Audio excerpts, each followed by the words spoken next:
So what is this, you might ask? This is a Nautilus Duo Squat. Duo, D-U-O, Squat. So why do we have this in here? You know, all the other equipment we have looks relatively new. This guy looks a little aged, a little bit older. Well, it's an awesome piece of equipment. There's no other piece in the world like this, and just if you don't believe me, ask anybody that's used it. They'll tell you the same thing. It's an awesome piece of equipment. Nothing compares to it. Why hop on a Duo Squat? Why do it? What makes it different? Why does it matter? This machine was made by Nautilus back around the early 80s, early to mid 80s. You've got a sled right here to sit in. You put your shoulders right there on the pads, lean your head back into that pad there. You've got a couple of handles for your hands. Seat, of course, is adjustable. You can move it in, you can move it out. And you're noticing right away, instead of one platform, you actually have two separate foot levers right here. And the idea is, of course, to put one foot on each pad, and you're actually moving the levers independently.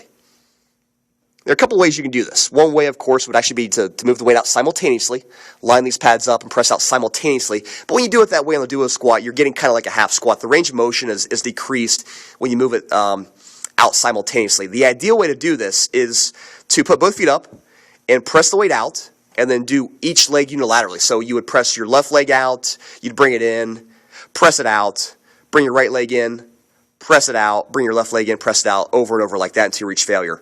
The machine's unique for a couple of reasons. Most ways that you train your legs, whether it's a squat, lunge, leg press even, most ways that you train your legs have inherent flaws in them. The flaws being that as you reach lockout, your leverage gets so great, it improves so much that you become superhumanly strong at lockout. Your leverage is very poor in the beginning.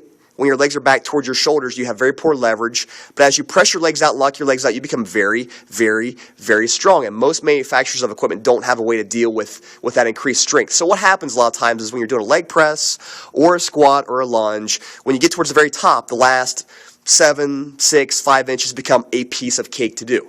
They don't challenge the muscle. So, and we all know from exercise that you want to challenge the muscle through a full range of motion.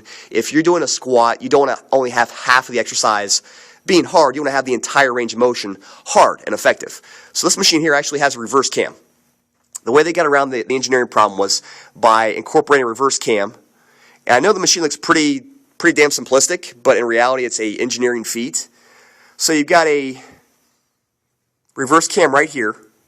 And what that allows you to do is that when you press your legs out, when you start, I'll try to demonstrate here, but when you start here, you're laying back in the pad, and your legs are way back towards your shoulders. The weight's not super heavy. It's variable resistance, so the weight is kind of light here, and as you press out and extend your leg, it gets heavier and heavier and heavier, and right about here, when you actually lock your legs out, it becomes very, very heavy. So you truly are being taxed on the lockout here, which is very unique. Squats don't do it. Lunges don't do it. Very, very, very few leg press machines do that. So this machine will really challenge you at the very end. And two, on top of that, the other big advantage of this machine is that you can, the extreme flexibility you get. When you're doing this machine, if your flexibility allows it, you can bring your knees back almost to your shoulders or your chin. So there's an extreme amount of flexibility you can get. It's a very safe way to train. You would think if you're bringing your knee back to your chin, it's a pretty dangerous motion, but it's not. Like I said, Nautilus engineered this to be a very, very good productive machine. This might be perhaps the hardest machine I've ever used in my entire life. And that's the Duo Squat from Nautilus. All right, guys. That's one more rep, and I'll see you later.